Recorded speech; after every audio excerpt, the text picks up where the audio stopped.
Hey Beans, what are we doing today? A comic book review! That's right. Hey everybody, it's Jam Creates here with my buddy Beans, chilling on the couch.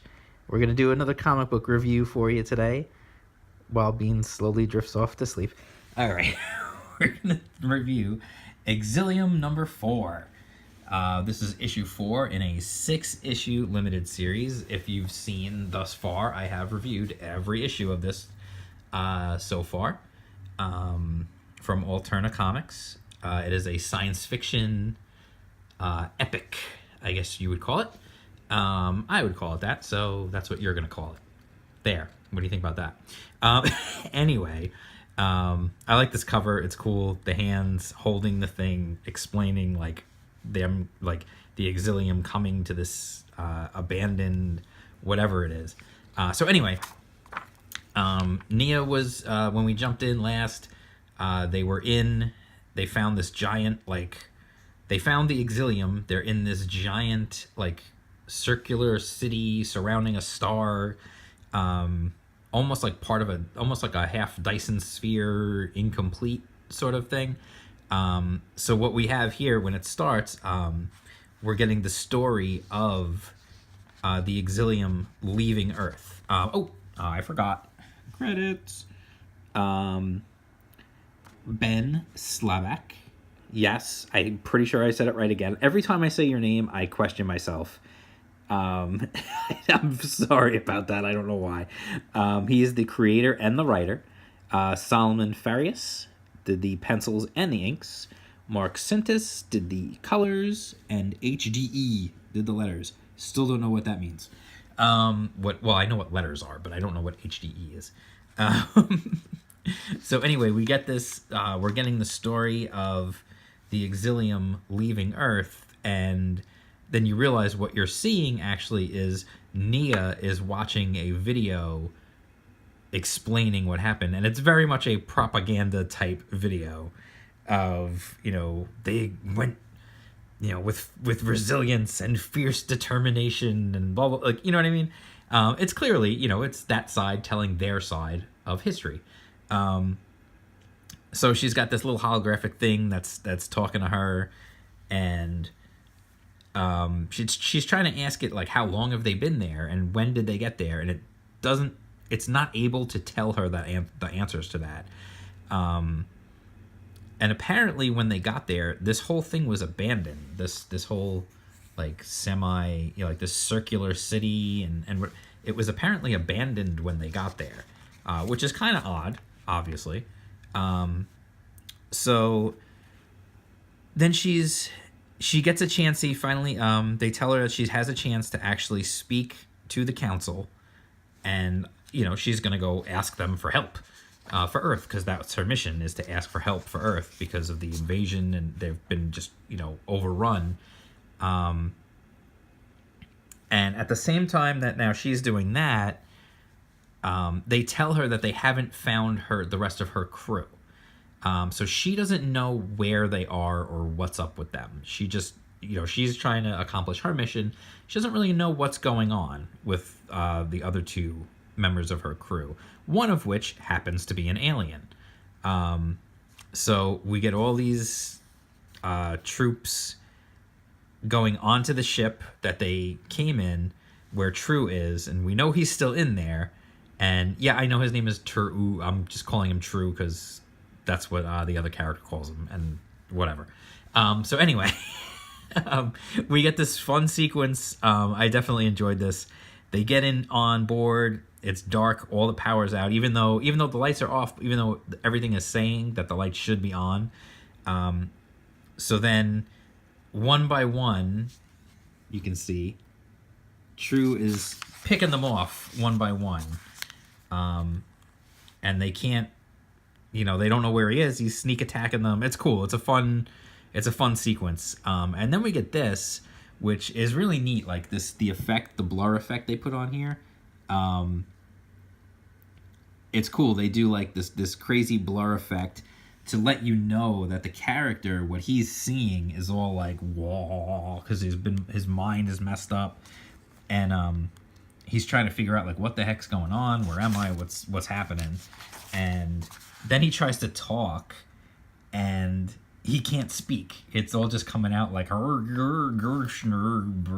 and and he tries to punch somebody, and he just nothing, no strength to it at all. And the guys are talking, and they say like they use some sort of brain scrambler on him, and then Nia has to go in front of the council and plead the case of humanity, and she explains about the invasion that happened after the Exilium left.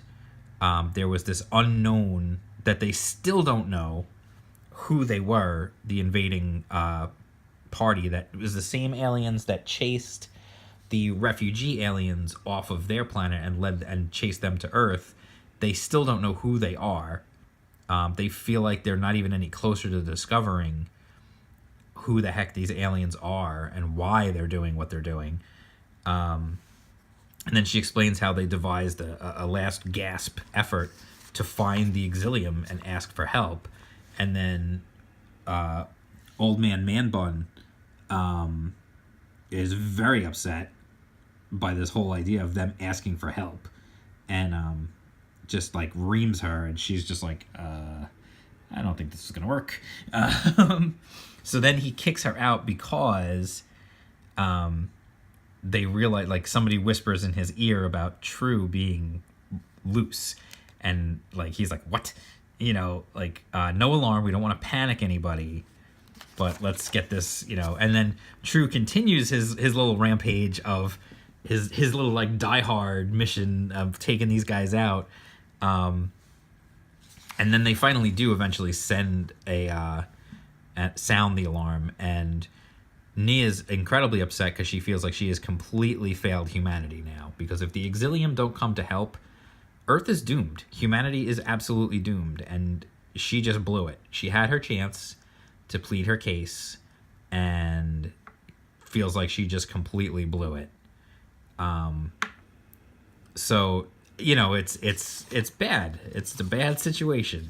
We're gonna skip some stuff, and then we get True continues his badassery, and he's without a doubt, he is my favorite character in this book, by the way, just because he's cool, he looks cool, he ends up like he's like this like little like alien, but he's like a badass. He's doing like cool like flips off the wall and dodging shots and taking guys out.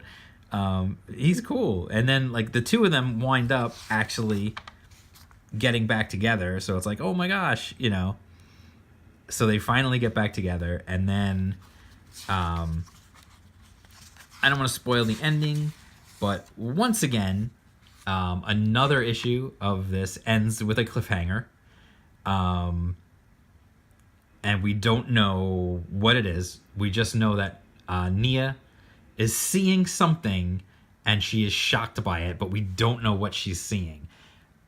Here's the deal. The art in this book continues to be great.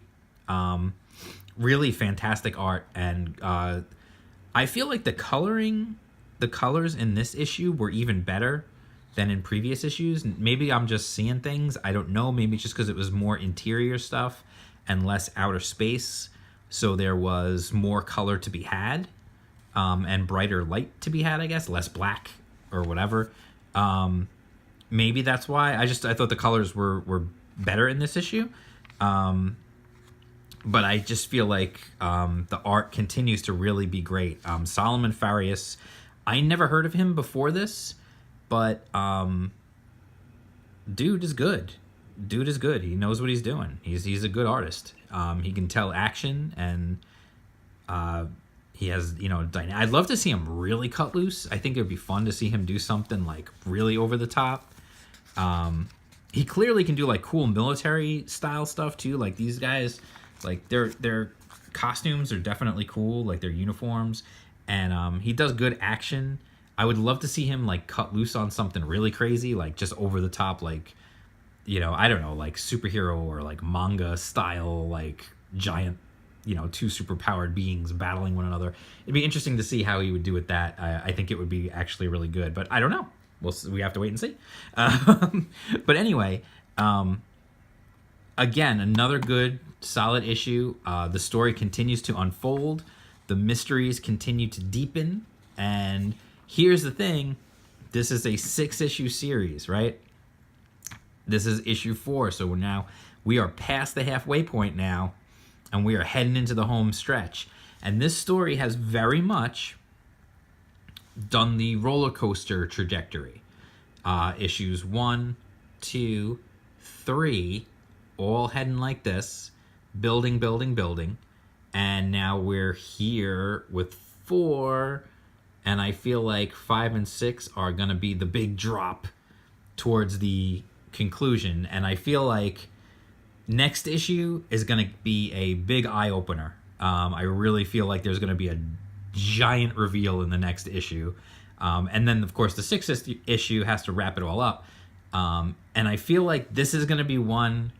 I know I said this about Eden, but I said the same thing about this. I really think when this series is finished, I'm going to sit down one day, just grab all 6 issues and just read them straight through.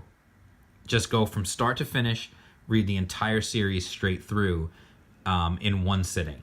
Just so I can experience the whole story from start to finish all at once. I definitely think I'm going to do that at some point, like after the series wraps up. But until then, I am looking forward to issues 5 and 6 to see how the story does wrap up.